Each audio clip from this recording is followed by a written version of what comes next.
अस्सलाम वालेकुम गाइस, मैं हूं बिलाल और आपको अबाबिल यूट्यूब चैनल पर वेलकम करता हूं। आज की वीडियो में हम आपको पाकिस्तान के एक ऐसे इदारे के बारे में बताएंगे जो अकेला ही पाकिस्तान के डिफेंस को इंतहाई मजबूती से थामे हुए है। और अगर ये इदारा ना हो, मतलब इस इदारे का काम और इस इदारे के जितने भी डेवलपमेंट्स हैं वो पाकिस्तानी डिफेंस से निकाल दी जाएं, तो पाकिस्तानी डिफेंस अधूरा रह जाए और पाकिस्तान इंतहाई कमज़ोर हो जाए। आज की ये वीडियो इसलिए भी अहम है क्योंकि आपको अंदाज़ा हो कि पाकिस्तान के कुछ अदारे ऐसे भी हैं जो पूरी मेहनत और जिम्मेदारी से काम कर रहे हैं और खुद से ऐसे सिस्टम्स और मिसाइल्स बना रहे हैं जो कि कई ममालिक के लिए ख्वाब है। आगे बढ़ने से पहले आपको ये भी बता दें कि आज की इस वीडियो में हम जो मालूमात आपसे शेयर करेंगे वो ऑलरेडी इंटरनेट पर पब्लिश है, तो इस वीडियो में ऐसी कोई इन्फॉर्मेशन नहीं है जो सेंसिटिव हो या सीक्रेट हो। बस फ़र्क ये है कि आप तक पहुँचाने में ये वीडियो आपकी मदद कर रही है। तो आपका मजीद वक्त लिए वीडियो स्टार्ट करते हैं। NASSCOM, national engineering and scientific commission, Pakistan का एक ऐसा डिफेंस कॉन्ट्रैक्टर है जो पाकिस्तान के लिए defence hardware design and develops करता है और ये अदारा सन 2000 में बनाया गया था। इस अदारे को पाकिस्तानी गवर्नमेंट फंड करती है और इसी अदारे के under national development complex, air weapon complex, maritime technologies complex और दी प्रोजेक्ट मैनेजमेंट ऑर्गेनाइजेशन काम करती है। नेस्कॉम इन्हीं अहम ऑर्गेनाइज्ड डिवीजन्स में तकसीम है और हर डिवीजन को तकरीबन 1000 इंजीनियर्स, टेक्नीशियंस और साइंटिस्ट हेड कर रहे हैं। नेस्कॉम का जो रिसर्च एरिया है वो है space, missiles and rockets, electronics, command and control, navigation systems, ammunitions, land systems, naval systems, materials and chemical systems और साइबर सिक्योरिटीज़ हैं। और अगर नेस्कॉम के प्रोजेक्ट्स की बात की जाए तो ये बहुत से ज़बरदस्त प्रोजेक्ट्स मुकम्मल कर चुका है और कई प्रोजेक्ट्स पर काम कर रहा है। सबसे पहले बात करते हैं नेस्कॉम के बैलिस्टिक मिसाइल सिस्टम्स की। बैलिस्टिक मिसाइल्स में नेस्कॉम नसर मिसाइल बना चुका है जो कि एक solid fuelled tactical ballistic missile है। ये मैकेनाइज्ड फोर्सेस को टारगेट करने के लिए बनाया गया है। इसके अलावा ये ब्रिजेस और डिविजन्स को भी टारगेट कर सकता है। ये बेसिकली इंडिया की कोल्ड स्टार्ट डॉक्ट्रिन को ख़त्म करने के लिए बनाया गया था। इसमें 400 kg का रवायती वारहेड इस्तेमाल होता है। इसके अलावा ये प्लूटोनियम और यूरेनियम न्यूक्लियर वारहेड भी इस्तेमाल करता है। इसकी रेंज 70 किलोमीटर है, यानी कि इस तरह के मिसाइल्स की रेंज जो कोल्ड स्टार्ट डॉक्ट्रिन को ख़त्म करने के लिए बनाए जाते हैं, इनकी रेंज कम ही रखी जाती है ताकि आगे बढ़ती फौजों को नुकसान पहुंचाया जा सके। NASSCOM Abdali solid fuelled short range ballistic missile system भी बना चुका है जिसकी रेंज 250 kg पेलोड के साथ 180 किलोमीटर है और 450 kg पेलोड के साथ 200 किलोमीटर है और ये land based supersonic tactical short range ballistic missile है। NESCOM Ghaznavi short range ballistic missile system भी बना चुका है जिसकी रेंज 300 किलोमीटर तक है। ये भी land based supersonic short range ballistic missile है। 700 किलोग्राम का वारहेड कैरी कर सकता है और न्यूक्लियर और रवायती वारहेड यूज कर सकता है। NASSCOM Shaheen 1 solid fuelled ballistic missile बना चुका है जिसकी रेंज 900 किलोमीटर है। ये पाकिस्तान का पहला सॉलिड फ्यूल्ड मिसाइल था। फिर इसका अगला वर्जन जो कि इम्प्रूव्ड वर्जन बनाया गया जिसकी रेंज 1000 किलोमीटर है और इस मिसाइल में इम्प्रूव्ड रेडार अवॉइडेंस कैपेबिलिटी और स्टेल्थ फीचर्स डाले गए। फिर इस कंपनी ने Shaheen 2 solid fuelled medium range ballistic missile बनाया जिसकी रेंज 2500 किलोमीटर है। फिर शाहीन 3 बनाया जिसकी रेंज 2800 किलोमीटर है। ये सभी मिसाइल्स इंतहाई खतरनाक हैं और अपने साथ न्यूक्लियर वारहेड कैरी कर सकते हैं, लेकिन इन सबसे खतरनाक मिसाइल जो नेस्कॉम ने बनाया है वो है अबाबील।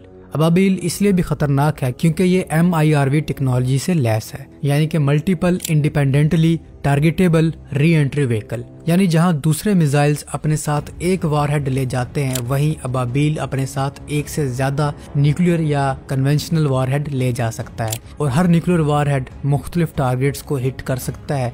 जैसा कि अबाबील मिसाइल 3 से 8 वारहेड्स को ले जा सकता है, जिसका मतलब ये है कि ये मिसाइल 3 से 8 टारगेट्स को एक साथ हिट कर सकता है। अबाबील न्यूक्लियर वारहेड्स के अलावा थर्मो न्यूक्लियर वारहेड्स भी कैरी कर सकता है जो कि इससे भी ज्यादा खतरनाक है। और MIRV मिसाइल्स के काम करने का तरीका भी दूसरे बैलिस्टिक मिसाइल से मुख्तलिफ होता है। इस किस्म के मिसाइल्स एक्सो एटमॉस्फेरिक एंट्री करते हैं जिसकी बदौलत इनकी स्पीड काफ़ी हाई हो जाती है और इन्हें इंटरसेप्ट करना भी इंतहाई मुश्किल हो जाता है। MIRV टेक्नोलॉजी दुनिया में सिर्फ चंद ही ममालिक के पास है जिनमें America, UK, France, China, Pakistan और इसराइल और इंडिया भी शामिल हैं। दोस्तों, NASSCOM land based guided missile system भी बना चुकी है जिनमें बाबर 1 और बाबर 2 शामिल हैं।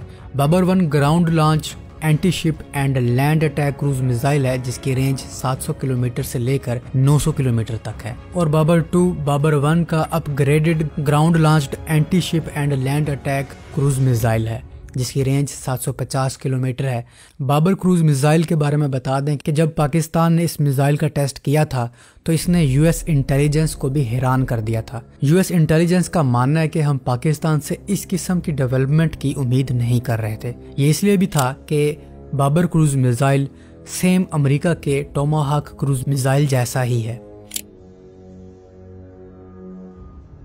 नेस्कॉम बाबर 3 क्रूज मिसाइल भी बना चुकी है जो कि submarine launched anti ship and land attack cruise missile है जिसकी रेंज 450 किलोमीटर है। NESCOM air to surface guided missile system भी बना चुकी है जिनमें Burq air launched laser guided missile system है जो कि बुराक ड्रोन से ऑपरेट किया जा सकता है और जिसकी रेंज 8 से 12 किलोमीटर है। इसके अलावा एयर लॉन्च्ड क्रूज मिसाइल में राद मिसाइल बना चुकी है जिसकी रेंज 350 किलोमीटर है और राद 2 भी बना चुकी है जो कि राद 1 का अपग्रेडेड वर्जन है जिसकी रेंज 600 किलोमीटर है। इसके अलावा एयर टू एयर मिसाइल में ये कंपनी रिसर्च कर रही है और इनकी कोशिश है कि ये एक्टिव रडार होमिंग मिसाइल बनाए। नेस्कॉम गाइडेड बॉम्ब्स भी बना चुकी है जो कि H2 प्रिसीजन गाइडेड मुनीशन है और H4 SOW प्रिसीजन गाइडेड मुनीशन है।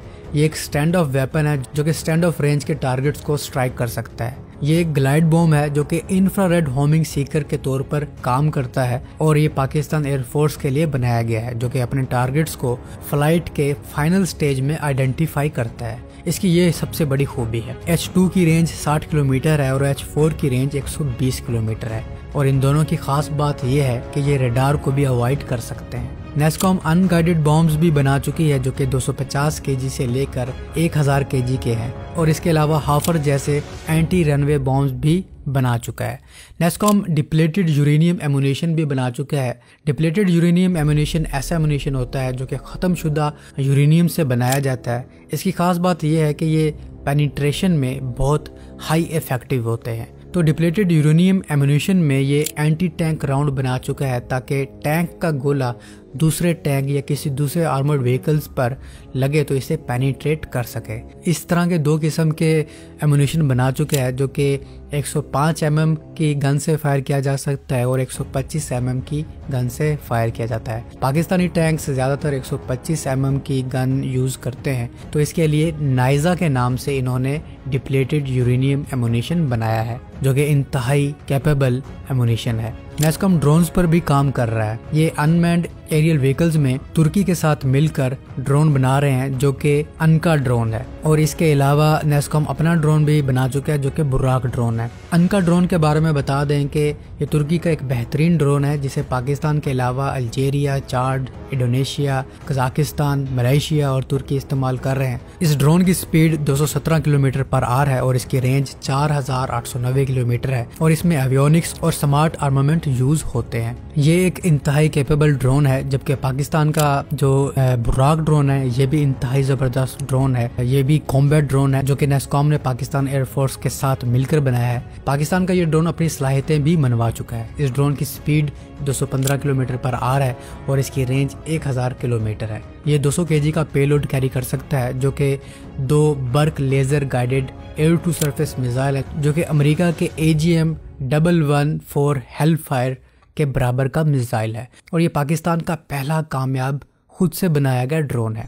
नेस्कॉम नेवल सिस्टम्स भी बना चुकी है जिनमें स्टारफिश नेवल माइन बना चुकी है जो कि सबमरीन्स को और शिप्स को टारगेट कर सकती है। इसे एयरक्राफ्ट से भी डिप्लॉय किया जा सकता है, शिप से भी और सबमरीन से भी। इसमें 500 केजी का वॉरहेड होता है। इसके अलावा NESCOM MSL advanced towed sonar system भी बना चुकी है जो कि पाकिस्तान नेवी के पुराने सिस्टम्स को रिप्लेस करने के लिए बनाया गया था और नेवल ट्रेनिंग सिमुलेटर भी बना चुकी है और शोर बेस्ड या ship based electronic warfare system भी बना चुकी है। तो नेस्कॉम पाकिस्तान के लिए एक बहुत बड़ा असासा है जो पाकिस्तान के लिए बहुत ही जबरदस्त किस्म के वेपन्स और सिस्टम्स बना रही है। इसमें 16,000 मुलाजिम काम करते हैं। तो किसने कहा था कि पाकिस्तान सुई तक नहीं बना सकता। तो अब तक के लिए इतना ही। उम्मीद है आपको ये वीडियो पसंद आई होगी। मिलता हूँ एक नई वीडियो के साथ, तब तक के लिए अल्लाह हाफिज।